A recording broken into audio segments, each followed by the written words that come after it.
బాబు రవి, ఎవరు నువ్వు? నా పేరు నీకెలా తెలుసు? నీ పేరు లీల కదూ? నా పేరు కూడా నీకు తెలుసా? మీ పేర్లే కాదు, మీ ఇంట్లో అందరి పేర్లు నాకు తెలుసు. మీ అమ్మ పేరు శాంత కదూ? అవును. మీ అత్తయ్య పేరు సుజాత, అవునా? అవును. మీ బాబాయ్ పేరు మధు.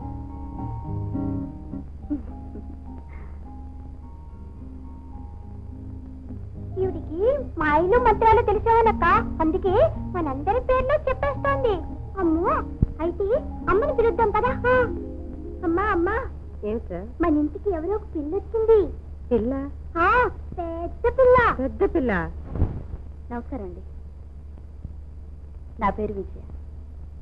గుర్తు రావటం లేదమ్మా. ఎప్పుడు నన్ను చూడలేదు. మీ గురించి మీ ఇంటి గురించి మధు చెప్తూ ఉంటాడు. మా మధునా? అవునండి, నేను కలిసి కాలేజీలో చదువుకున్నాం. అలాగే, కూర్చోమ్మా.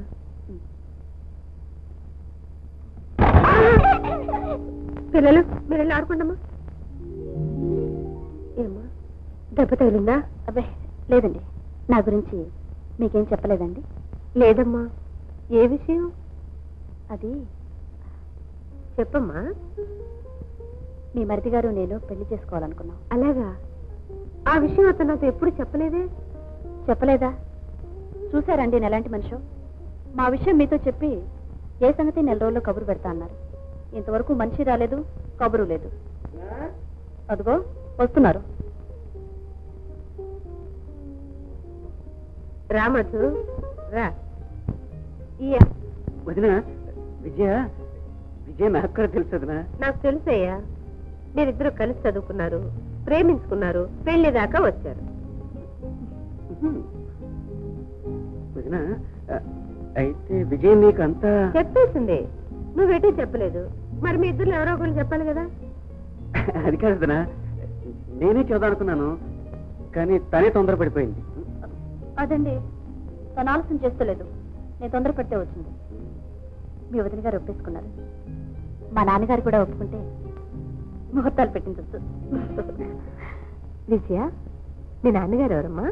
మా నాన్నగారు ఫ్యాక్టరీ ప్రొపరేటర్ భుజంగరావు గారు.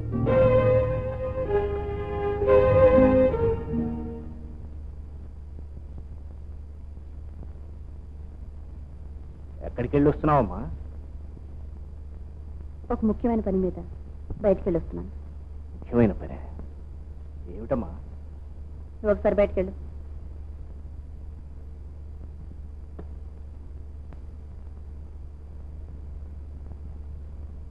అదేమైనా నాకు చెప్పకూడని విషయమా? అదేం లేదు నాన్న, ఎలా చెప్పాలా అని. పర్వాలేదు, చెప్పం. ఆ విషయం మీ నాన్న ఆలోచించడం లేదని గ్రహించావన్నమాట. అది కాదు నాన్న, మధు అని డాక్టర్గా ప్రాక్టీస్ చేస్తున్నారు. మధు? మధు అంటే మన ఫ్యాక్టరీలో పనిచేసిన ఆ శ్రీనివాసరావు తమ్ముడు కదూ? అవును నాన్న. ఆ శ్రీనివాసరావు భార్య ఆ నరరూప రాక్షసి నన్ను ఎంత దారుణంగా అవమానపరిచిందో అప్పుడే మర్చిపోయావా? తలుచుకుంటేనే రక్తం మరిగిపోయే ఆ సంఘటన నేనెలా మర్చిపోగలను? మర్చిపోకుండానే ఆ ఇంటి మనిషిని కట్టుకోవడానికి తయారయ్యావా? నేను నీ కూతుర్ని, చదువుకున్నదాన్ని, ఏం చేయాలో ఆలోచించగలదాన్ని. నిన్ను అవమానపరిస్తే నన్ను అవమానపరిచినట్లే. నీ శత్రువులు నాకు శత్రువులే. కానీ నాకు నచ్చిన మనిషి ఆ శత్రువులకు సంబంధించిన వాడని తెలియకముందే మనసిచ్చాను. తెలిసాక మనసు మరల్చుకోవాలనుకున్నాను, సాధ్యపడలేదు. ఆ ఇంటి మనుషులు వీధిన పడి ముష్టిలని ఆశపడ్డానే కానీ నా కూతురు ఆ ఇంటి కోడలు అవుతుందనుకోండి. తప్పకుండా నెరవేరుతుంది. సున్నితమైన మనసు అతను. నేనంటే ప్రాణాలు ఇస్తాడు. నాకు కావలసింది మధు, అతని మనసు తప్ప ఆ ఇంటితో శాశ్వతమైన సంబంధం కాదు. ఇప్పుడు ఆ ఇంటిల్లిపాదికి మధు సంపాదన ఒక్కటే ఆధారం. పెళ్ళైన వారం రోజుల్లోపు మధు మనసు విరిచేసి ఆ ఇంటి నుంచి, ఆ మనుషుల నుంచి మధుని వేరు చేసి అతన్ని మన ఇంటికి తీసుకొస్తాను.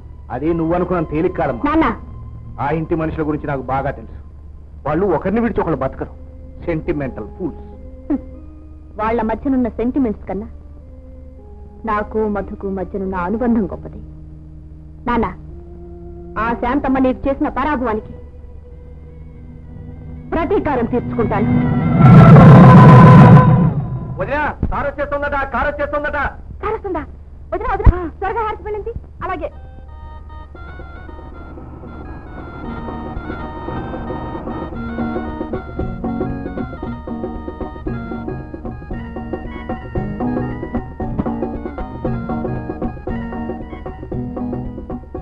రామ్మా, త్వరగా వెలిగించు.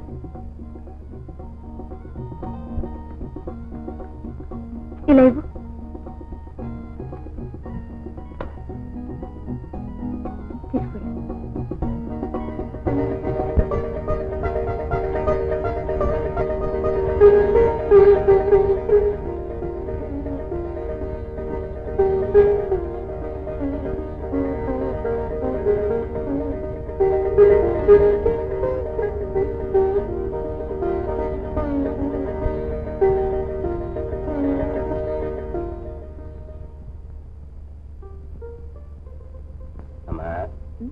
మా మధు భార్య నువ్వేనా అమ్మా? ఇంతకీ నువ్వెవరు?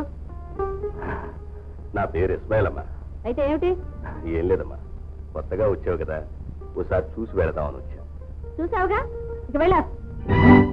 లేకపోతే ఏమిటి? వేళ పడా లేకుండా ప్రతి అడ్డమైన వాళ్ళు ఇంట్లోకి రావటమే. అమ్మా, నేను అడ్డమైన వాడిని కాదమ్మా. ఈ ఇంటికి నాకు నీకు చెప్పిన అర్థం కాదమ్మా. వస్తానమ్మా.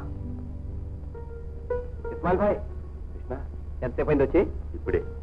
వదినా, ఇతను ఇస్మాయిల్ అని మా అందరికీ ఆప్తుడు. అన్నయ్యకి ఆరో ప్రాణం. రాబాయ్ కూర్చుంది కానీ. వదినా, కాస్త కాళ్ళు తీయదురా.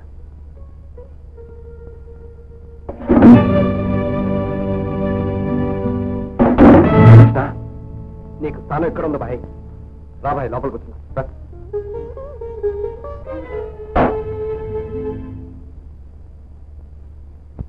సత్యభామ, ఈ జీతం తీసుకెళ్ళి మా వదిలికి ఇచ్చి.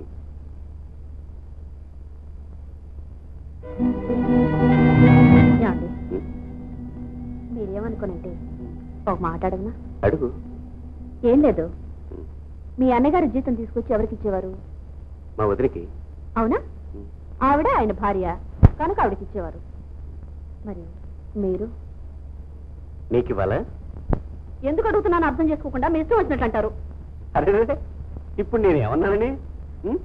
నువ్వు నిజంగా సత్యభామే. సర్లే, ఏమిటో చెప్పు. ఏం లేదండి, మీరేమో డబ్బంతా తీసుకొచ్చి ఆవిడ చేతికి ఇస్తూ ఉంటారా? ఆవిడేమో వారిది డాక్టరు, నా తోడుకోళ్ళు పెద్ద ధనవంతురాలు అని చెప్పి ఎంతసేపు మన సుఖం కోసం మన సంతోషం కోసమే డబ్బంతా ఖర్చు పెడుతూ ఉంటుంది. ఆ పిల్లవాడికి ఒక చొక్కా కూడా కొనిపెట్టదండి. ఎంత చెప్పినా వినకుండా నాకు ఈ చీర కొనిపెట్టింది. ఇదంతా చూస్తూ ఉంటే నాకెంత బాధగా ఉంటుంది చెప్పండి. అలాగా? అసలు ఈ విషయాలన్నీ నాకేం తెలియవే.